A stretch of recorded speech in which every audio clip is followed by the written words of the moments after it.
It is Tuesday. Wow. Coming up on Interludes Extra Presents Talk on Tuesdays, we got a jam-packed show for you tonight. And when I say jam-packed, I mean jam-packed. I am your host, Val the Voice Johnson, and I'm so grateful that you guys are joining me on today.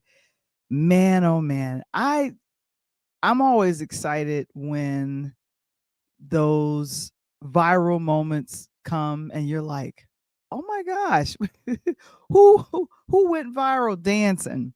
And I want to say this. A couple of years ago, and actually it's been a little bit over, it's been over 5 years. I met this woman, Debbie Allen, and this was a dream come true for me because I was acting in the capacity of a photographer. And when I met Debbie Allen at this non-for-profit dinner that was honoring her and her husband, Norm Nixon, I said, wow. And I even told her, I said, I would love to take a picture with you, Queen. And it was just a really great experience. And she was happy to see a camera. I think she made a comment like, oh, it's good to see a woman with a camera, because I was responsible for taking photos, but I was so nervous. But then, you have to treat people that are in the public light like normal. Please do. And a lot of wonderful, good, normal things happened over the weekend. And we're going to get into it with this edition of Interludes Extra Presents Talk on Tuesdays. What did Debbie Allen do that went viral over the weekend? Was it the Honorary Oscars she won? I'm not sure. And then there are sequels. We got sequels that are like beating us up against the head right now. And one I've been looking forward to for the last year, Wicked for Good. Did I see Wicked when it was a Broadway show? No. But I did see the movie and I had tissues. Don't make me cry, Cynthia Erivo. I am not looking forward to this, but the experience was wonderful. And then, of course, I'm going to give you guys some podcasting tips, because check this out here. Next week, whether you believe it or not, it's Thanksgiving. What are you going to be giving thanks for? Oh, my goodness. Well, I know what I'm going to be giving thanks for. Getting things started right about now.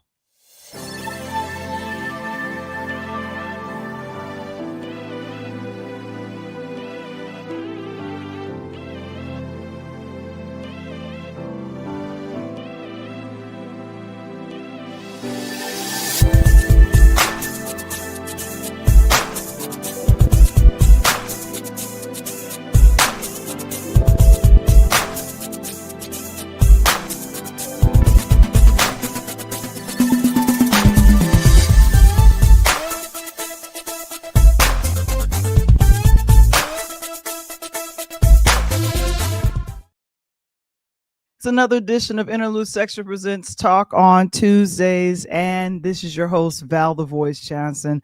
And Tony, he's coaching. It's basketball season. He will be in here shortly. But of course, I want to let you guys know about the print copy that's available. I think I'm going to sell out this holiday season. I got like maybe about 30 copies left, and I'm excited.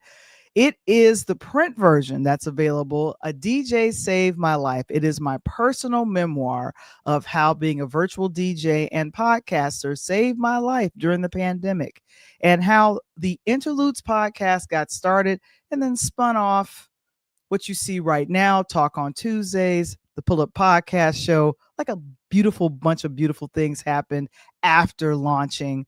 So I'm excited. And for the folks that have already purchased not only the e-copy or the book, I want to say thank you so very much, because the purchase of your book copy goes into support this platform, because we're independent and we've been independent for years.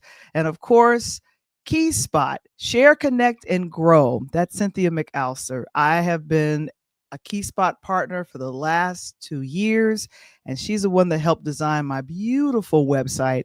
But of course, if you want to connect, share, and grow with her and grow your business on her app, please go to keyspotapp.com. Let them know that Interludes sent you. So we're excited about that. And then patreon.com/interludes. It's been a little quiet over there. I will admit that. However, things are going to get rammed up. I am going to be filming myself putting up a Christmas tree.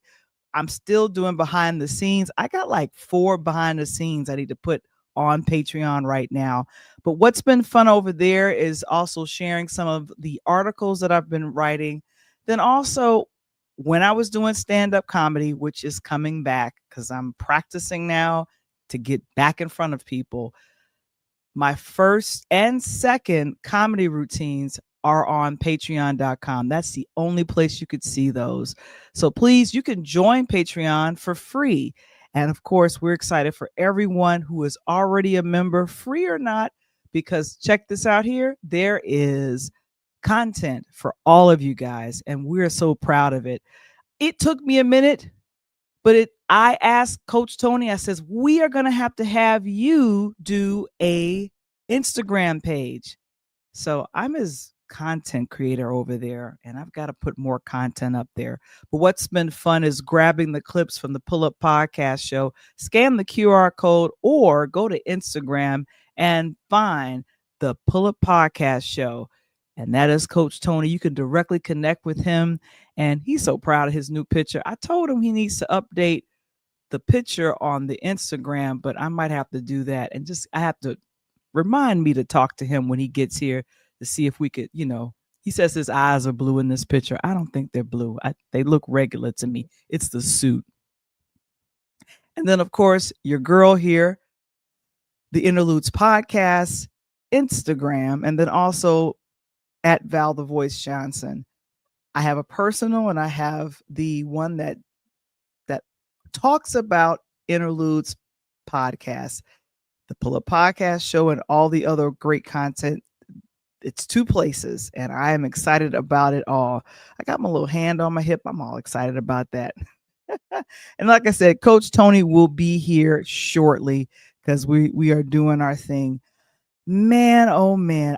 You know what? I got a chance to watch the film Wicked last year. I don't know how many of you've seen. Well, let me talk to my folks that are from New York, because I know you guys are here. Did you see the play?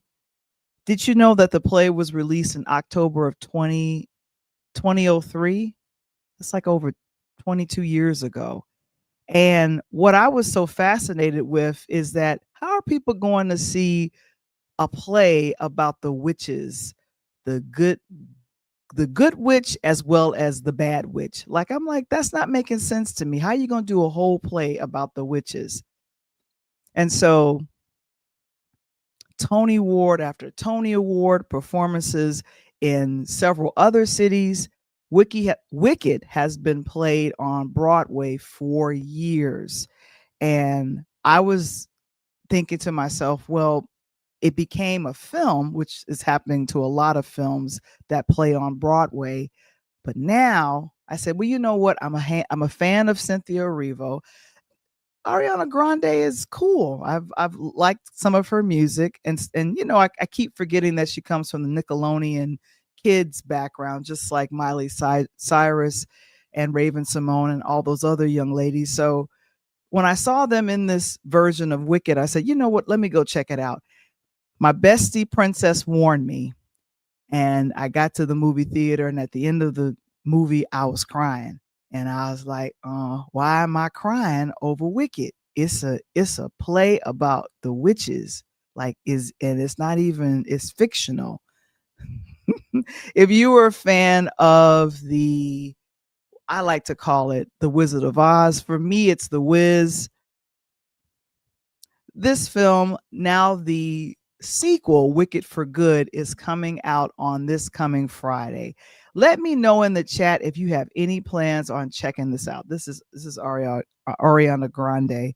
And I'm sitting here thinking to myself, I would love to see this. Now, I saw a wonderful interview with, I think, just about all of the cast and also its director. And what I was wondering is, because what happened is I think they filmed both films all at one time. They did not take a break. And I was thinking to myself, that is a lot. So if you are going to the movie theaters, what to expect when you go in to see this now, the part two. It's literally part two. It's not a sequel, it's part two. I found out about the Broadway show, the first film is the first act. So it's been a year-long intermission, and now it's time to come back and revisit all of the characters. And so I'm excited about what's about to happen. And I'm a huge fan of Cynthia Erivo. Her voice, myself, we have been kind of touting Cynthia around here for a couple of years. I think she was in the Aretha series, and then she did Harriet. I didn't know Harriet Tubman could sing, but I believed it. It was a good thing for me. And then, of course, Ariana Grande, she's doing this. There was a song from the play called Popular. It was very in your face. And I think I was telling Tony, I said, "Are you going to check out this film?" And he was like, "I don't know about The Wicked." And I was like, "Dude, take your granddaughters to check it out." And here's the thing. It's rated PG. I think this is a Universal Pictures release. Some of the phenomenal actors that are in it right now, one of my favorites, Michelle Yeoh. She plays Madame Morble. Interesting. Elphaba, that's Cynthia Erivo's character, and Ariana Grande, she is playing Glinda. You all remember the original, The Good Witch. That's her. And then also Jonathan Bailey, who I believe is, I think, People's Magazine's sexiest man alive. I love those wonderful titles. If that gets you a date, or I don't know if he's married or not, but if that gets you a date, go right on ahead. But he is in this as well. We have some more people kind of joining the cast that you may not see. Colum Domingo, he plays the Cowardly Lion, because in the first Wicked, we didn't see the origin story of Dorothy, the Tin Man, the Cowardly Lion, the Scarecrow. We didn't see any. We just saw their backs, but we're actually going to hear them now, and that'll be kind of fun. And then also Jeff Goldblum, one of my favorite actors, he's in this as well. So directed by John Chu. Here's the thing. When you are able to direct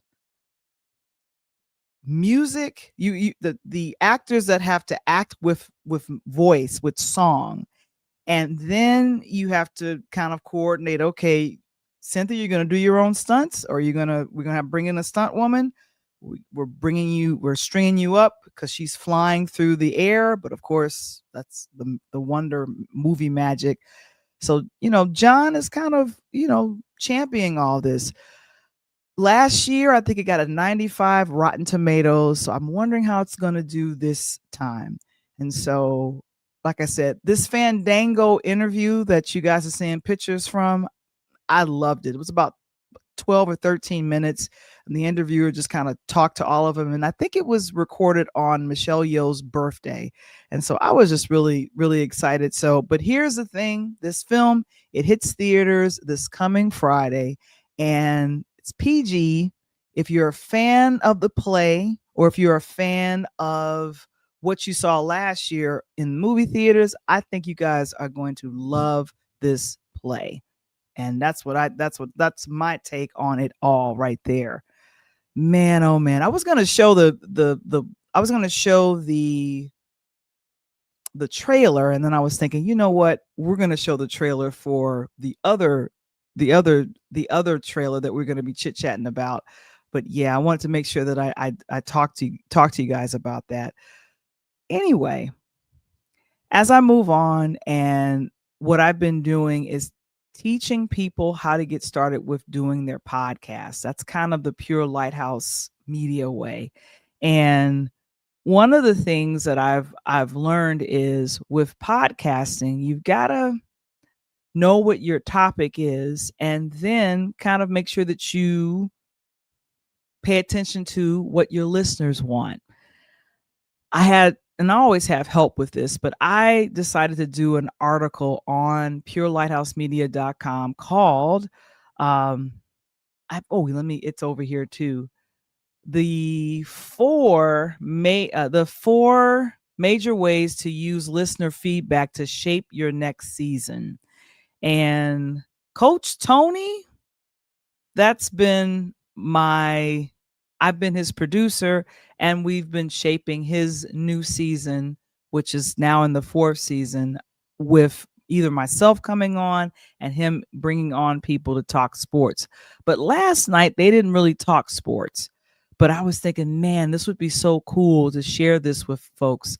So if you're going to use 4 major ways to gather listener or who's viewing your podcast feedback, you want to collect feedback the smart way. Now, you guys are probably wondering, what's the smart way to collect feedback, Val? What are you talking about? Like, think about it. The people that did Wicked and the proposal was thrown out, we're going to do a movie. They had to talk to some people to find out, should this Broadway show be a movie? How is that going to translate?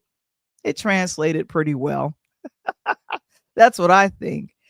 And for number 1, you just want to start by asking at the end of your episodes. I do that a lot, especially on the audio side of things. Like, tell me what you think. Make comments in the chat. I say that right now on this platform. And then I love doing email newsletters. I send those out, and you guys get that. You get the reminder that the show is coming on, or you get a blog post that tells you about what I'm teaching with podcasting. Number 2, look for patterns, not just comments. You know what? I love when you guys comment in our live shows and you let us know, hey, you know what? This worked for me, or no, this didn't work for me. This was horrible. I didn't like it at all. Now, that I want to consider that as, what do you call that? Constructive criticism. But start by gathering those responses that you've received, and I've definitely done that. And you could do polls, you could do reviews or surveys. I haven't done a survey in a long minute. I have done polls. That's been fun, especially a couple of weeks ago when we told you about the Eddie Murphy documentary that's coming out, Being Eddie. It's now already out on Netflix. We did a survey of what you thought your favorite films from Eddie Murphy was. And I think Coming to America, won that poll. But that's wonderful. But you want to make sure the goal is to separate the noise from inside and take every comment with a grain of salt. You do not want to chime in on the negative comments. I know I don't. I try not to do that. Improve experience through technical feedback. That's number 3. How technical do you have to be, Val? There was one time I did this show, Talk on Tuesdays, and you guys could not hear me. I think what was happening, instead of my sound coming through this mic, it was coming through the laptop. And even then, I think the laptop was muted. Oh, good gracious. And then, of course, you want to make sure that you're asking people, did any parts feel too long? Were they too short? Coach Tony and I love to chit chat, and sometimes we just get on a tangent. Last week was a lot of fun, but definitely we could ask. And Tony definitely asked. He always tells me, hey, Val, somebody gave me a text, and you know what? They gave us a lot. They gave us a lot of good feedback on how we can make things better, how we can bring in guests, how we can engage the audience. And that's been fun to do that and to figure that out. And the criticism, turn that into an opportunity. Don't let any negative feedback turn you around, but you definitely want to make sure that you are listening to your audience and letting them know, you know what, I hear you and I'm going to adjust and do what we do. And then the last one I want to talk about is close the loop with your audience. You don't want to just keep it open.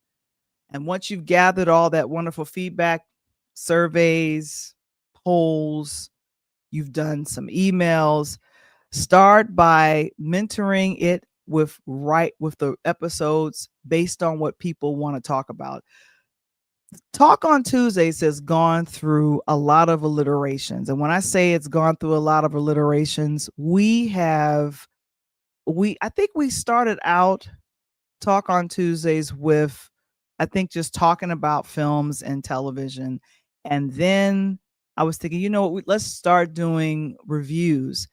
And we've been getting the feedback to say, and you guys let us know, we love when you guys review a film or when you bring a preview of a film and you bring it to us. And then we can weigh in on what you'd like to do, which is always good. And I see who's in the audience. Oh, it's Tamara. She's in the audience. Hey, you know what? She says she can't wait for The Devil Wears Prada. I can't wait for it either, and I'm getting excited about it as well. When I think about it, like that's a big deal for that, and we're gonna chit chat about that a little bit later. But yeah, I found out that Coach Tony is looking forward to The Devil Wears Prada, and I was like, "What? You looking forward to that?" He's a sports guy. I didn't think he was a big fan of Meryl Streep or Anne Hathaway, but it's neither here or there. But of course, our platform, our Pure Lighthouse Media, I'm just excited to let you guys know that we've been doing this for a minute and people have let us know we would love to learn how to do podcasting. We would love to get some help and some guidance on our platform, or we already have a platform and we'd like to come to your platform. And so that blog post, the 4 major ways to use listener feedback to shape your next season, it is available on purelighthouse.media.com. And I think right now I'm gonna slow down and stop right there and just get to it all. Oh my goodness. I gotta lean in now. Debbie Allen, I mentioned her at the beginning of the podcast, and there was some videos of her dancing that went viral, and she was dancing with Tom Cruise. I said, "What? Why are they dancing together?" Oh my gosh! Let me bring this up because I'm sitting here like, what happened? And so what I'm going to do is I'm going to go ahead and share it. And you guys let me know what you all think. Here we go. All right. Let's see. Oh, here we go.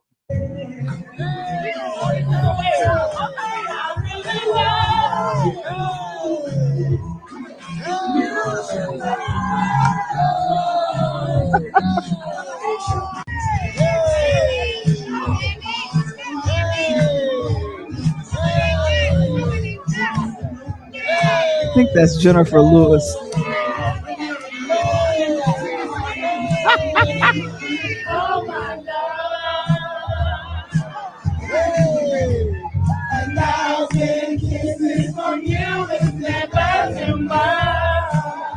I think they're butchering the lyrics. Oh my gosh. I don't know. I had a blast checking that out, and I was thinking to myself, I'm like, what generated this? Debbie Allen doing dancing with Tom Cruise. Then she was also dancing with her sister. If that's normal.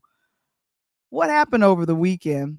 The Oscars. No, not the regular Oscars. That it was the 16th Governor's Awards, and they give honorary Oscars to people. And some of the people that got it: Tom Cruise, Win Thomas, and then a humanitarian award, Jean Hersholt, humanitarian award to Dolly Parton. I was thinking, oh man, this is wonderful. Let me bring up the picture, because I was thinking to myself, I'm like, that is amazing that Debbie Allen got a chance to be honored along with Tom Cruise, and she gave such a beautiful speech. I took a listen to it a little bit earlier, and I was like, oh my goodness. So yeah, that's Tom Cruise, and Debbie Allen is in the dead center. And next door to Debbie Allen is Win Thomas. So here it is. You get an Oscar that kind of honors your lifetime achievement in film. And Tom Cruise, I think, oh good gracious, he's done well over 100 films, but has never been, I think he was nominated once back in the 90s, but never has won an Oscar for acting or producing. With Debbie Allen, she has been kind of all over the map. She's been directing, she's been choreographing, she's been doing, she has her own school that's just outside of Los Angeles. And she is, the great thing, she's been a great champion for women directors in Hollywood, and definitely kind of, helping actors to be behind the camera. And I think she was kind of a champion for that for when she did A Different World. She was one of the main producers the second season to when it finished in the 6th season. So, but I said, congratulations. Some of the things she said in her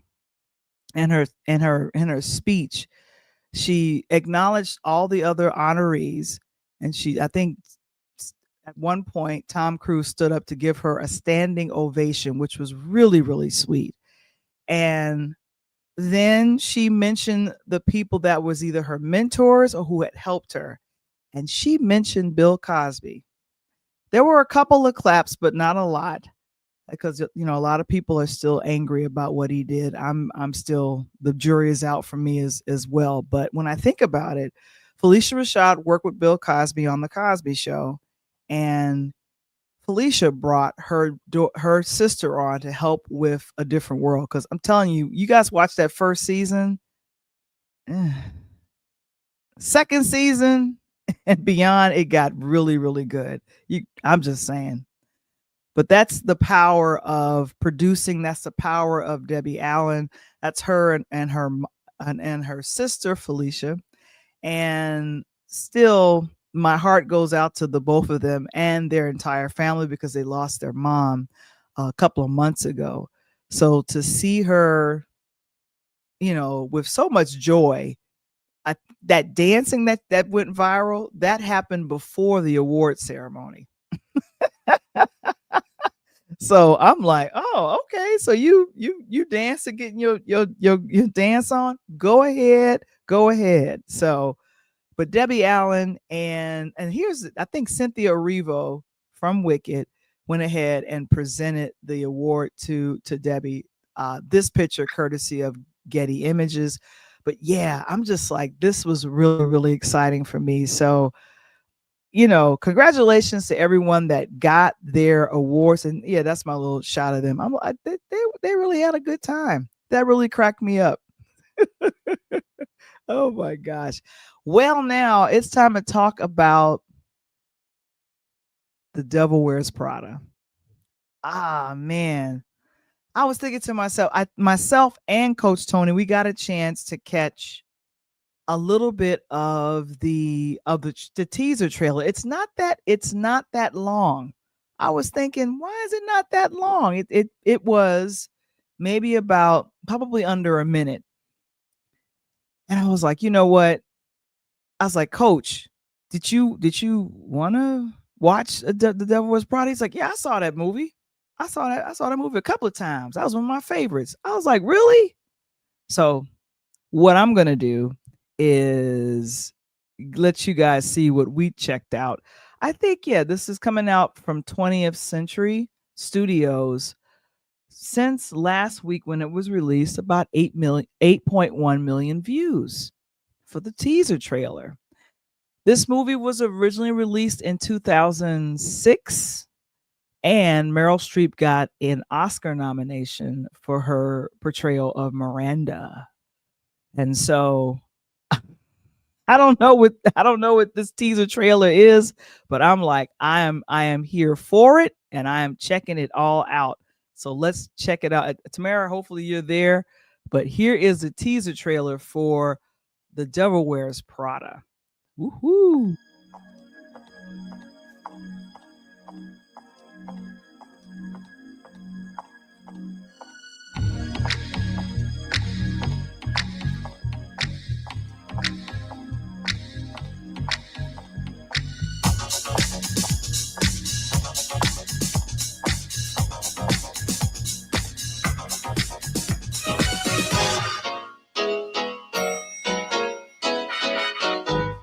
Miranda? Took you long enough.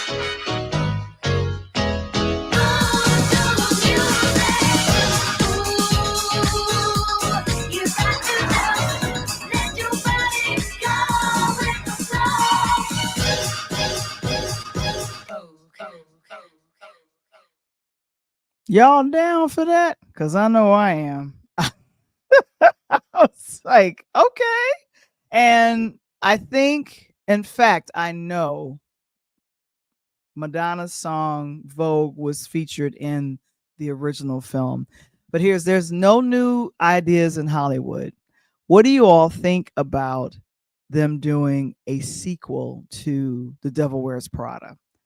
Because I felt like the film felt finished to me from what I remember. I don't know about you guys, but from what I remember, The Devil Wears Prada was a, good film, great film. Anytime it's streaming on something, I will watch it. I'll find myself no matter what part it's at, because it was a fun film for me. And so, I'm thinking to myself, what is going to be the story between Miranda and also Anne Hathaway's character? What's going to be that? What's that dynamic going to look like? And like Tamara said a little bit earlier, that she says she's looking forward to this. She's looking forward to this. I'm looking forward to it as well. And it's really a good. This is when Tony told me that I'm looking forward to seeing The Devil Wears Prada. I was like, well, then let's make sure we cover it on Tuesday. Let's make sure that we let folks know what we were chit-chatting about. And I was just really excited about that. But the film did very well. And here's the thing. Sometimes things do well, and then you're thinking, well, what do the critics say? And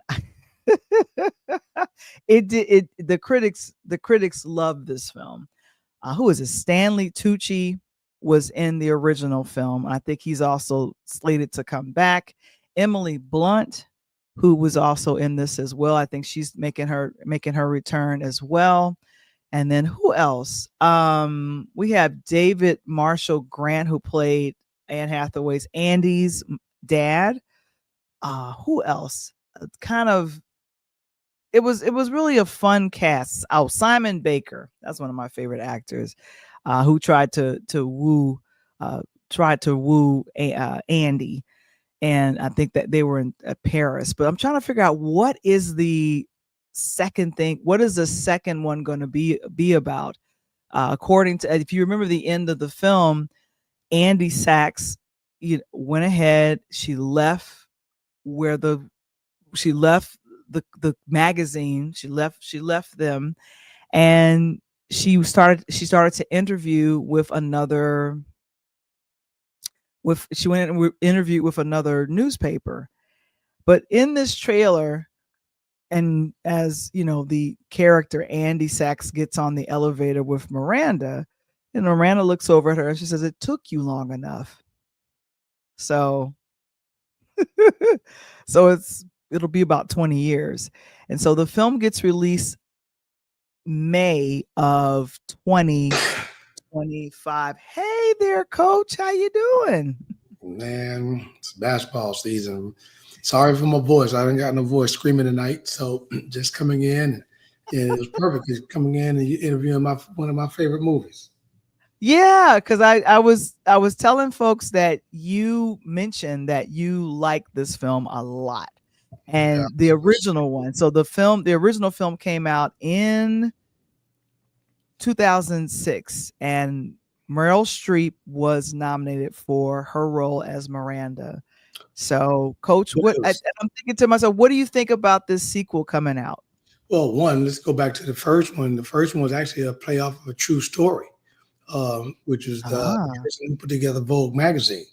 So, it's a true story, and they kind of made a fictitious story with Meryl Streep in. I love anything that she does. And it was just funny. She was just that cold-hearted person. I forgot the name. I want her name is on the tip of my tongue, but she plays Miranda.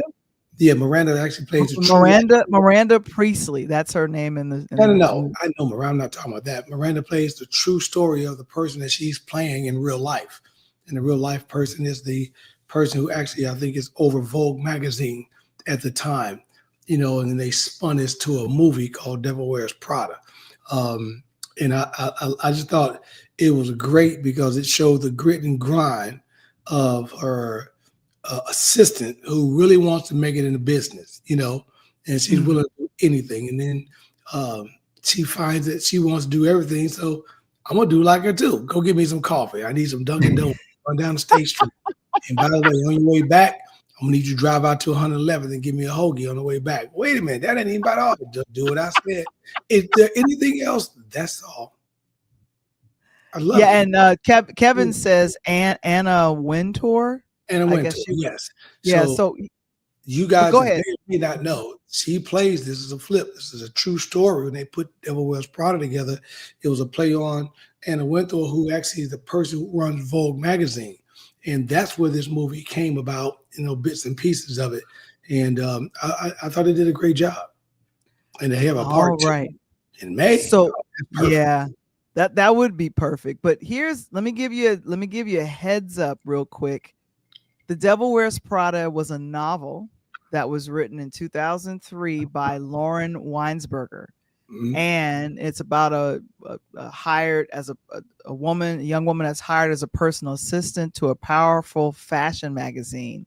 Right. And I think, if I'm looking at this correct, Weinsberger stated publicly, publicity materials that Priestley's demands are partial fiction, but as a composite of actual experiences she and her friends had in their first jobs. Right. So that's this is the fun thing about it. I could relate so much to what Andy Sachs went through because I worked for attorneys in New York, Coach, and it was. Yeah, I was trying to get up in that for a minute, coming out of school, then going to play ball, coming back from playing ball, and decided I want to go to law school down at Kent Law School, 18 months. And then I found out that all my homeboys, Mike Drew and all them, was in sales, and they were making money playing golf. And I'm like, what the hell am I doing? I'm in a legal field as a paralegal, trying to get my legal degree. And all of a sudden, I got all my boys got company cars and shit. I jumped right into sales. Been here for 35 years. So should have stayed in it because why? I'm a coach. And if I'd have known the NIL stuff that was coming down the pipeline, right now I'd have been a super duper agent. But it's all good. God sets our path, we ride it. That's all we can do. Exactly. And the wonderful thing about kind of leaning into what God has for you and you accept what God has for you, you make that run and you make those choices. For myself, I think I probably bounced between 5 to 7 different law firms while I was living in New York. Wow. And yeah, and I settled at one for almost 5 years, and yeah, that was probably the most paper I made, being a legal secretary and then also working as a paralegal as well. And it was good money. I traveled a lot. What you major in school? I never even asked you that. You never asked me what my major was? You never asked me. My My major was broadcast communications. So ironically, I am working in my field right now. You know what my major was? Political science? Bingo, because you did your homework. I was the only Black political science major on the yard at the time.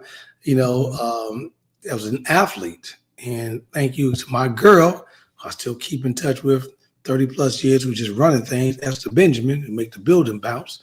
If it wasn't for her coming to me, yo, you getting up and let's go. Get the coffee, go get your breakfast. Let's go, gotta go to class. I'm like, man, I'm trying to sleep in. No, you're not today, you ain't. Wait till Wednesday when you ain't got no class on Wednesday. But today, you got to walk through this alley and get to class. That is hilarious. I am cracking up. I'm cracking up about that. But we need some type of people, You definitely need people that's going to be in your face to say, look, you've made the commitment to come to school. Somebody is paying a lot of money for you to go to school.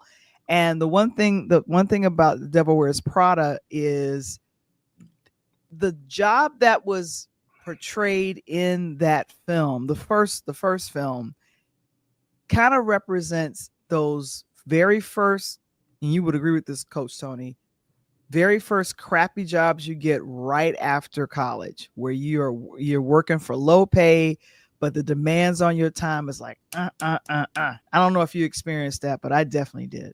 I didn't, I experience it now because Kevin, you're going to laugh on this springer. Val is my Miranda Presley. She be trying to tell me to go get coffee, get staple the paper in the back room, put that on the poster board, go out there, go give us a crayons, Coach Tony. I'm going to need 3 cups of sugar and, I'm going to creamer. Run up to the store and give me some creamer. That Val be trying to point me like that. But okay, all right, wait. Come to the front of the congregation. Come. Okay, now look. We are virtual. There's no way I'm telling him to get me some coffee, and he is in a completely different city than I live. Hello. I'm getting it for him. I'm riding around and I'm getting it. I'm riding around and I'm getting it. I'm riding around and getting it. And, I did. I tell my son, and by the way, wonderful podcast last night. I'm still getting people flooding in. The numbers are going up. I got lucky, and I guess out of the chute, man, just my persona, coming back, graduated, finished out, went over and played ball for a few years and tried to figure things out, came back. But my first job was right into Fortune 500. I got hired right out of school. When I finished playing ball, I got hired out of school right into Helene Curtis, which is a P&G, Procter & Gamble company. And I had the luxury of 30 years working for 3 Fortune 50 companies, from Procter & Gamble to Motorola to ADT. So I had that until I went back into coaching. So it was good. There go my folks right there. Mm-hmm. And I wanted to make sure we had talked about this, and I think Kevin is laughing at you, which is really cool. But this was really good to have your son on with his friends and them kind of creating their own jobs out of school. Yeah. Or already knowing exactly this is what I'm going to be doing either after school or like during school. And the best part about this podcast was, Val? What was that? I had people reach out to me. Some of them didn't know. And I don't even think because I don't think I even shared it. These young men, the reason why I was so critical they have been together since elementary school. Wow. Exactly. So my cousin Derek, which Dr. Derek, he was, he said something to me today. He's like, man, no, that is too important. We don't have that in our community. We ain't got nothing where the brothers been together. These brothers have been together since the preschool. I'm talking about, we ain't even talking about first, second grade. We talking about still up in the car seats getting picked up, slapping each other, throwing each other, dropping juices on the floor, crying, getting their diapers changed. They've been together that long. So now they're all 22, 23 years old. They done at least 20 years, 19 to 20 years on this earth. They got 2 decades already. So to see them come together, and for those that are on Interludes tonight and didn't check out your boy Coach Tony on Pull Up, shame on you. But the Pull Up podcast, pull it up, check it out. That interview was so great. I not only had that, Val, I never told you, never told them because I didn't want them to know. I had not one, not two. I had 3 brands, like major brands on the show last night. And that's why I had to get things moving as quick as possible because they wanted to hear the kids. They wanted to do that. And 2 of the brands already reached out to me today. And it's just great to know that we got kids nowadays that's, man, Val, shit. If I had paper in college, instead of getting it under the table, I can get it on top of the table. And then I had something called an AI that I can use to write my papers. Man, Dr. Frolic, I'd have been plagiarizing every damn thing. You know what I'm saying? I don't know if I would have done all that, but it was Little Tone or Tony T, KJ, Cameron, and 2000K. We were excited. 200,000K. 200,000K. There we go. Yeah. And by the way, Val, when we got off last night, I got to get it to you. He played a song for me. Oh my God! He did. I got mad. Was that good? Yes, I said, this is what I got mad. I said, you should have sent me the song because it's not. We didn't have to worry about you copyrighting because it was your song, so we could have played it. I said, and we could have had him on this. We could have had him on this side of things too. I thought he was, like hip hop the way they are, but he actually got an R&B song, Val. R&B. Hey, I'm talking about whoa, I can't do it right now. My voice. I need you to. I'm like Martin. Hey, save your voice. Save your voice. Please do that. I'm like Martin, no boy in the garage. Woo woo. You want to hear it? How you doing, by the way? Hey, how was your day today? My day was really, really good. I had a decent day. I'm going to do this to you, Coach. Did you know, and I think I've done this back in the day, I met this brilliant queen. Ooh, okay. Okay. I ain't know you came across her like that. I know. She and her husband were being honored at a non-for-profit dinner for the humanitarian work that they've done. And I got a chance to meet her. I was responsible for taking photos. And I told the audience this earlier about this before you got here, but she was as down to earth and friendly as you've seen her. And I don't know who her social media people are, but they are putting her videos of when she was on Fame. They got her dancing with her students because Debbie Allen has her old thing. I reached out to her like 2 or 3 weeks ago, actually found on the G. So I put out on IG and I'm just waiting for her to get back at me. I've been, trying to get with her. Yeah. Like I'm a huge fan. And I love this. Who is this? Kevin says, "Let's go, Val. You met Debbie Allen. That's pretty dope." It was a wonderful what her husband is, right? Norm Nixon. And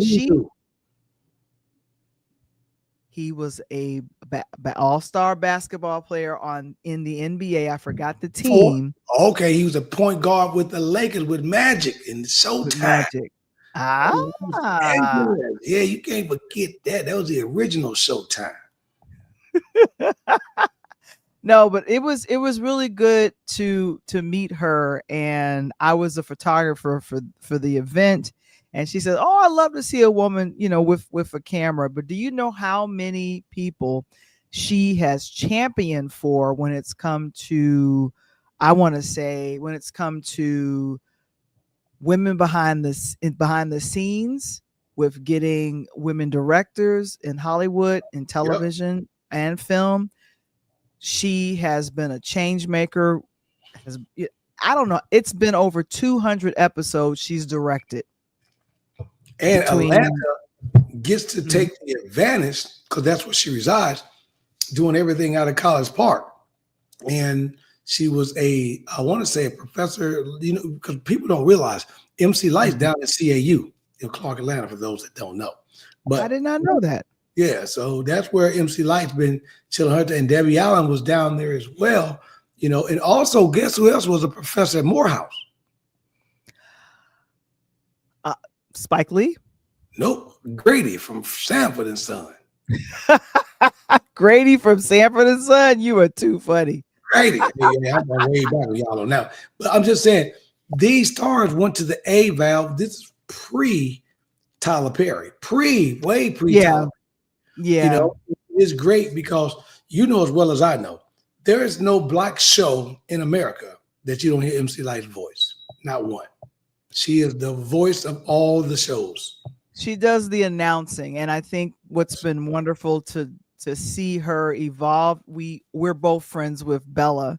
I don't know if she's listening, but she tells me she got plugged into doing voiceover a long time ago. And any award show, even in Los Angeles, and I honestly believe, I think Debbie is based in Los Angeles, but she probably goes between both cities. Well, sure. She probably goes between both cities, but with Debbie Allen, it's just really, with her, she has blazed the trail for people like MC Light and for so many other women that's in entertainment. And as I was saying a little bit earlier, A Different World for me became a much better sitcom because her handprints was all over that, Coach. If she was a thief, she was doing 25. And I want to make sure that I show this from earlier. I can't play the sound because of copyright, but she received an honorary Oscar. And this was Tom Cruise clapping. Hey, and I don't need nobody else in the audience stand up. You see Tom stand up right away. He stood up. He was complimenting her. And this happened. Was the Academy's 16th Governors Awards on this past Sunday, the 16th in Los Angeles. And she received an honorary Oscar. She got very emotional talking about, and you know what? She mentioned and thanked Bill Cosby. Yeah. What do you think about that? I love the jello pudding. Now I'm going to say the jello pudding. I'm telling you, people, if you can allow the 47th to do the shit he's doing and all this, and then hide behind 15 rocks and 3 missiles and two congregations, come on, man. I don't care about none of that no more because we live in a different time now. I mentioned to you, as you and I talked a little bit of political stuff a few months ago, or a few weeks ago. America, in this country has changed. A lot of countries still say, but this country, you're no longer innocent because you are crucified by public social media. But we got somebody at the helm who don't give a damn. And matter of fact, when that's what I love when I see people like Debbie Allen who don't get her flowers, right? Her sister Felicia Rashad, she don't get her flowers. She's been in a lot of stuff. She was in a dope movie with Jason Statham when he played the beekeeper. Remember I told you about that? Mm-hmm. That was dope. Mm-hmm. So I love it, Val. It just gets to me sometimes when you ever notice, especially recently, that our people like them who get the awards, they become the first in that category. Is that amazing? Does that not shock you sometimes? And you know what? The good thing is that when you blaze a trail, many people can come after you and just do it. And burn the trail up. And here's the thing: when she mentioned Alvin Ailey as one of her mentors, and she just I probably named anywhere from like 10 to 15 people, and Bill Cosby was in that as well, because Bill Cosby, despite the crazy that he was accused of doing and what he got convicted on, he blazed a trail for people like April Wheaton White, who is a friend of the show. Yes. He was the one that said, no, I don't want someone in blackface to do stunt doubling. I want to have a person of color to be a stunt double for me. And this was for the 1960s show that he did, I Spy. Oh, I love that. I mean, that was and what was the other movie he did back in the day with I Spy? Uptown Saturday Night, baby. Yeah, that was it. You ain't up on Uptown Saturday Night. I made a date myself Uptown Saturday Night. But I'm talking about for Kadeem Hardison, Jasmine Guy, all these guys, who went on to do major things. Bill Cosby played a major thing. I mean, to launch a cartoon that we fell in love with, Val, for over a decade, called Fat Albert and the Gang, and then help turn that into some Soul Train stuff with Don Cornelius. I mean, come on, people. Y'all don't know what I'm talking about right now. You better get on your computer and do some homework. But I'm talking about when you got a pioneerist, and that's my own word. And Debbie, you made up a word because I don't know that word. Pioneerist. So, I don't know what a pioneerist is. You funny. He's a pioneerist of the industry. When you got somebody like Debbie Allen, and remember the movie she made. I'm gonna put you on the spot. I can't remember the name, but remember the movie she made with Precious about the 5 women who lived in the apartment complex in New York City, but they was all out the hood, living on Section 8 basically, and Precious was there with the baby. Remember that? Remember that movie? It wasn't called Precious. I think it was called Women of Brewster Place. Yeah, Women of Brewster Place. Yes. But was that Debbie Allen? I gotta look and see if that was her.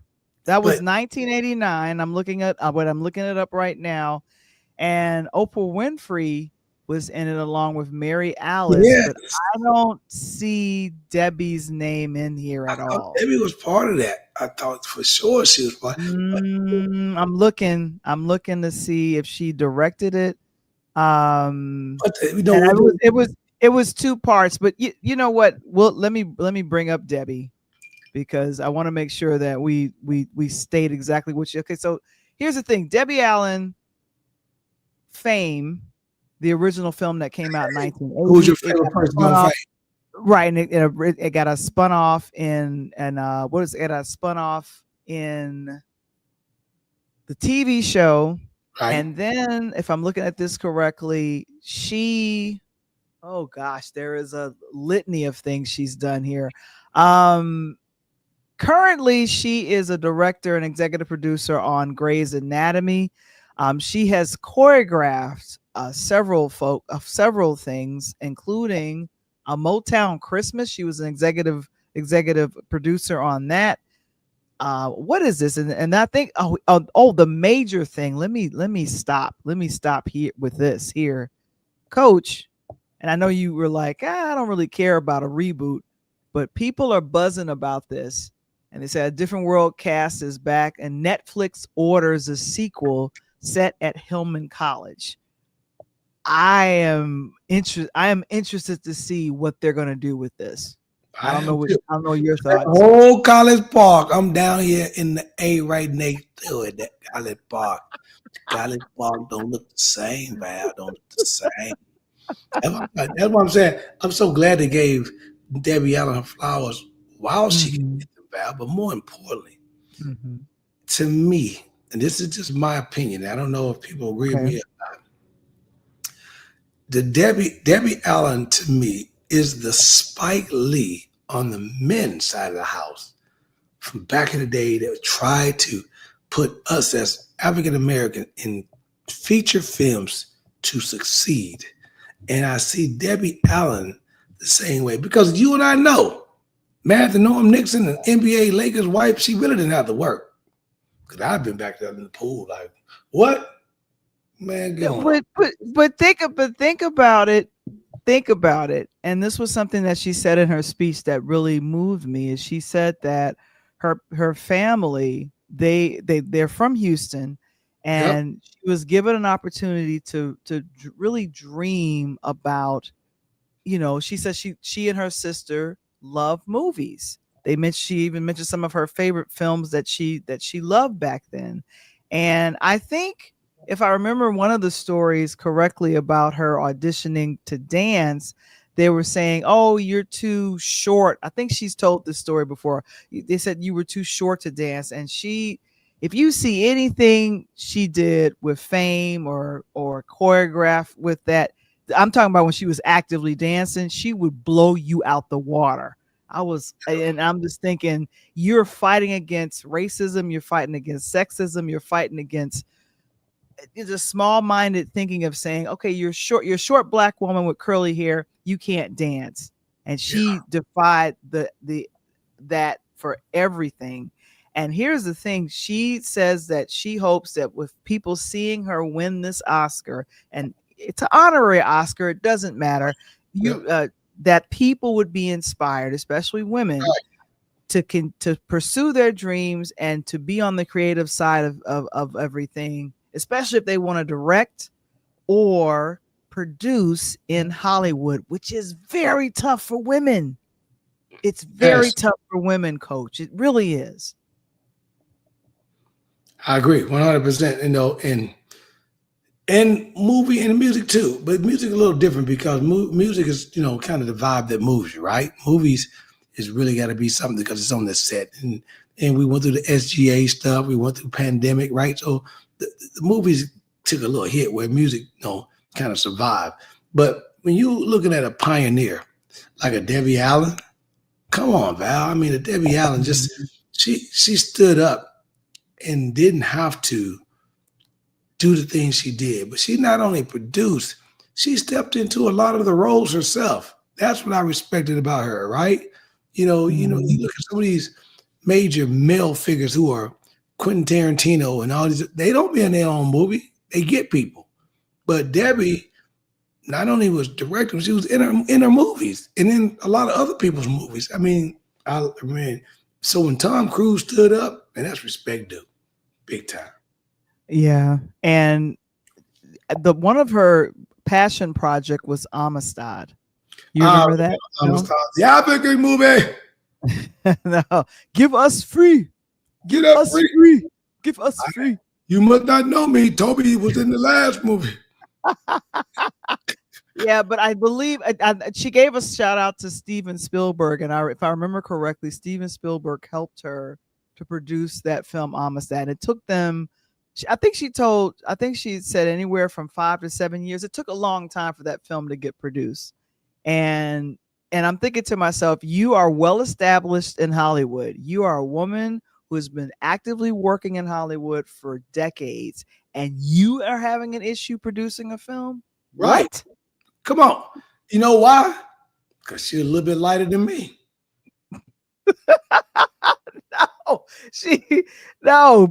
Because of her skin color. I'm so sorry. It is because of that. But like I said, she does not allow that that's not never used as an excuse. No, she don't use that. Because I will find the money. We will make it happen. Exactly. It becomes a crutch. But whether you cry it or not, Val, we're going to be only put in places where we're allowed to put in, right? If the industry wanted to crush some of our people, they could. But that's why the Tyler Perrys slipped through the rocks, right? So I don't need you because I'm independent. I got my own. And if I like the person over here and you can't help them out, I'm going to help them out. But I just love the fact that that Debbie's going on what now, like 40 years in this, like in the early 80s, all the way to now, it's like 40, 45 years. Yeah. Yeah, if we're and she's in her 70s. Yes, I believe. And Felicia Rashad is in her. I think. She's a little bit older than Debbie. But here's the thing: they have such a wonderfully close relationship. You would think that they were like a year apart or something. But my thing is that they have handled. And this is tough. You've handled the passing of your mom very gracefully. Yep. You handled a huge divorce with your sister. Bad divorce. Mm-hmm. Are you talking about Felicia Rashad? Correct. You was there through the whole thing. Yeah. And the other thing is that with Debbie Allen is that she has been a major champion for girls, for young people with her school. And I've been very excited to see. I think she did a Black Nutcracker. It came on Netflix. Like if there's a project that is going to highlight some kind of performance, dance, if it's going to be something that's going to, be uplifting, I think Shonda Rhimes just kind of rolled out the red carpeting. And there was recent video that had come out, Tony, that has Felicia Rashad directing an episode of Grey's Anatomy. How did Felicia get in the door to direct the show Grey's Anatomy? Her sister Debbie. Again. When you got the key to the Cadillac, you either drive or turn the keys over to a chauffeur. That's the only two things you got. You know what I'm saying? But again, you can't speak highly. I know, and we laugh and we joke about how Bill Cosby made us want to go to college, right? I just talked to somebody the other day, was telling me, like, man, I remember such and such watching this, that, man. I get it. Because I don't care where you from. If you didn't go to college, that was your choice because maybe your family or whatever it is. But if you happen to be on a college campus in the mid 80s to the mid 90s, through the mid 80s, all the way through the Freaknik era, shit, the Cosbys, they the one who made you want to get up in there. And man, because between the Cosbys and A Different World, Bill was doing his thing. And I loved how he took the family and as they got older, moved the situation and launched a college story. That was great. So for Debbie Allen to do that, because you know Val as well as I know, back in the day, see, you bust your butt to get home and watch Fame. Hey, my girl was Coco. Woo! What up, Coco? Yeah. Coco, and we get Coco up on here. So we are excited about the upcoming reboot that's going to be happening with A Different World. They've already picked the cast. Netflix is down for it, bringing it on to their platform. So I'm going to be interested to see what's going to be happening with that, and that's going to be fun. Now I'm going to wrap up our situation here. Guess who I saw over the weekend, Coach? Who was that? I was invited. We talked to her on the phone. Oh, Sandy. And there be up in his house, South Side. Let it happen again. We got a chance to go to City Winery and see a really nice house band do Sade. I forgot to call you guys back and see how that was. Yeah, it was really nice. And we were Sandy was trying to get tickets to other shows, and I was like, oh gosh, I think I'm gonna be out of town. But it was really good to go to. I didn't know they had a whole brunch thing there, and they had actually a good diverse. They had a good diverse palette. If I wanted to go strictly vegan, they had good selections for if I just wanted to do the vegan side of stuff. Because I'm like, okay, but the wings were good. Their wings were good though. I mean, all the meat. I don't know about now. They're vegan. I love y'all, but give me the chicken wings. You don't want them, I take them. Pass them on. Pass them potatoes on down here while you at it. I'm good. You want to jump on this grass? Here you go. Take this broccoli. Take this asparagus. You good? Give me the other stuff. I can't with you. I cannot with you. The book, The Devil. I'm so sorry. Not The Devil Wears Prada. A DJ Saved My Life. The print in the ebook copy is available on purelighthouse.media.com. The cover was done by a friend of mine, Delano A. Johnson. And of course, we want to let you guys know about the 4 major ways to use listener feedback to shape your next season. It's a blog article that's also available on purelighthouse.media.com. And then for Coach, for patreon.com/interludes. Make sure that you make your way there. We're putting up more things on a weekly basis, and I'm going to be updating it as well. I got some video from our conversation with Lil Tone's friends on yesterday, so I'm going to post some of that to Patreon so you guys can go ahead and check that out. And then, of course, the Pull Up Podcast Show with Coach. Pull up. Got all my kids, I got all my players checking my show out now, telling me, Coach, I watched the show last night. Coach, I love it. I got the kids involved. Some of them came, Coach, you got a podcast? Come on, now don't play me. Don't play with me. But if y'all want to pull up on me, you want to holler at me, you got somebody I need to speak to, you got a guest that you think that needs to get on my show, then hit the QR code right there and hit up your boy at the Pull Up Podcast Show on IG. Because I'm building. I'm starting to get up there. I'm starting to get some more and more. We're gonna make it happen, Val. Yeah, and I have to see how many. I think you were at 99 followers. We were trying to get you to 100 followers. Yeah, whoever bust that today and signed up, and we find out the 100 followers, I'm gonna send you a gift card. Sign up hit me up. I'm gonna plug back in with you. Give me your info. I'm gonna send you a gift card out for me and my 100th plug. You know, because I'm the plug. You gotta have a plug. Oh my goodness gracious. And of course, every weekday, every Monday, Yes, it's the Pull Up Podcast Show. And yeah, we working through these holidays as well. We doing our thing. So I'm excited about it. This out. Black, we gotta work. Know what you talking about? You know, We're independent. We're independent. That's what we do. We're independent. Y'all don't know. Val got me outside. She in the house. I'm one of them field yard brothers. You know what I mean? I don't have you outside.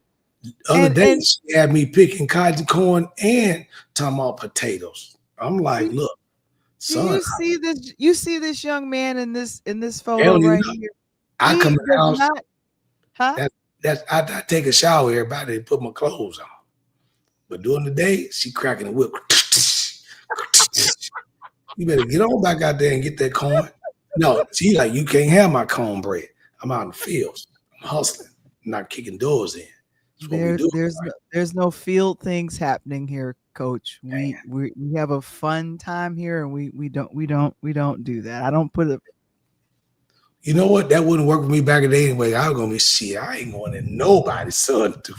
You might well go and tie brother to the tree and whoop my ass. Cause I'm tell you, we ain't doing nothing that Val. Hey, listen, that ain't what we doing. I think Coach has had. Let me see your glass. You have a glass with you. Is there some alcohol in the glass? Oh, no, that's just water tonight. I'm just giving my game. I'm trying to get my voice back. It's just me clowning, you know. I'm naturally down the road. All right. Ladies and gentlemen, join us again on next week for another wonderful thing for Interludes Extra Presents Talk on Tuesday. We are out of here. Have a good one, y'all. Peace. Peace.